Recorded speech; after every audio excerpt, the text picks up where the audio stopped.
Alors vous parliez de Zozo tout à l'heure, j'ai l'impression que vous parliez de l'équipe des opposants, les socialistes.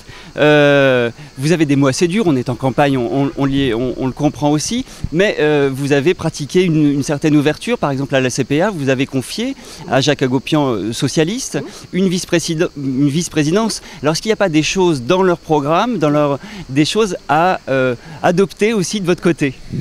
Ce qu'il y a de bien dans le programme, c'est quand ils me pompent. Ils sont nuls. Ils sont nuls parce qu'ils n'ont jamais rien géré de leur vie. À part Hagopian qui a géré l'entreprise et qui est un garçon avec qui on peut discuter.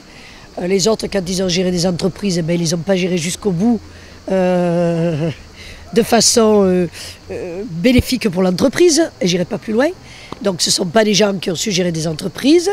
Donc j'ai du respect pour un ou deux d'entre eux. Mais je trouve que cette alliance est pathétique. Elle est pathétique. Et j'espère que les Aixois vont les renvoyer dans leur foyer. C'est pas un peu dur parce qu'après, quand on dit des mots comme ça, dans la vie locale, il faut l'assumer après. Vous avez entendu ce qu'ils disent de moi? Ah mais ça c'est... Je leur ai posé la question, mais je vous la pose à vous. Vous avez entendu ce que ces gens-là disent de moi, alors que j'ai eu un drame familial il y a plus de 25 ans, où nous avons été salis de façon injuste. Vous savez ce qu'ils disent de moi, ces gens-là? Ils attaquent ma famille, ils ont même attaqué l'état de santé de ma fille pour certains d'entre eux. Ils m'attaquent en permanence. Il y a une ou deux personnes seulement qui sont valables à votre... Non, vous avez des gens qui les entourent, qui sont des gens très bien. Mais je n'ai aucune estime pour M. de Peretti. Je n'ai aucune estime pour M. Salor. J'ai de l'indifférence pour M. Medvedovski. J'ai de l'amitié pour M. Hagopian, j'ai une certaine affection pour M. Gende, mais pour autant, je ne les crois pas capables de gérer la ville. Vous distribuez un peu les bons points quand même. Hein. Vous savez, ma vie n'a pas été une partie de plaisir. J'ai dû assumer des choses dures, fortes.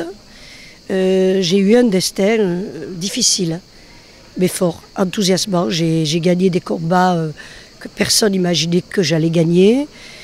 J'ai été dans des configurations extrêmement difficiles et toujours, je m'en suis sortie ou j'en ai sorti mes clients.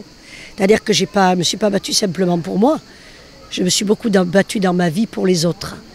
Et c'est ces combats-là que je revendique et c'est cette expérience-là que je revendique. Je suis dans l'honnêteté totale, dans la transparence totale et franchement, je ne mérite pas les salissures que l'on me déverse en permanence dessus. Alors, à des gens qui sont dans la salissure, je ne vais pas leur dire à moi je vous aime, hein, attendez. Bon, alors on va sortir du contexte local. Je suis pas dans la configuration de l'autre joue. D'accord, et d'ailleurs c'est pas ce que dit la Bible, si on la lit bien. Alors on va sortir, effectivement, on va aller un peu plus loin. Dans votre vie, est-ce que vous avez assisté à un acte politique qui peut être celui d'un État, d'une personne, d'un homme politique ou pas, un acte politique fort qui a éclairé et qui guide encore votre action? L'acte politique fort qui m'a déterminé à rentrer en politique, c'est le défi américain de Jean-Jacques Servan-Schreiber et son manifeste radical, où il a parlé pour la première fois d'égalité des chances. Alors, les jeunes le connaissent peu, Jean-Jacques Servan-Schreiber. C'est dommage. Jean-Jacques Servan-Schreiber est un vrai bourgeois, non pas comme je les aime, mais est un vrai bourgeois. C'est un garçon, mais c'est... Salut!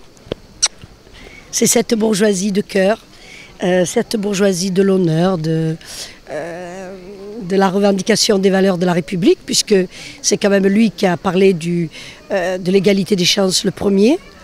Et il était beau, il était ouvert, il était grand dans les idées, grand dans l'expérience, puisqu'il avait quand même créé l'Express, qui a été un sacré journal. Avec François Giroud, c'était des monstres, c'était des gens qui vous donnaient envie de les suivre et envie de les imiter, envie d'être comme eux dans l'honneur, dans être debout dans l'adversité la plus terrible.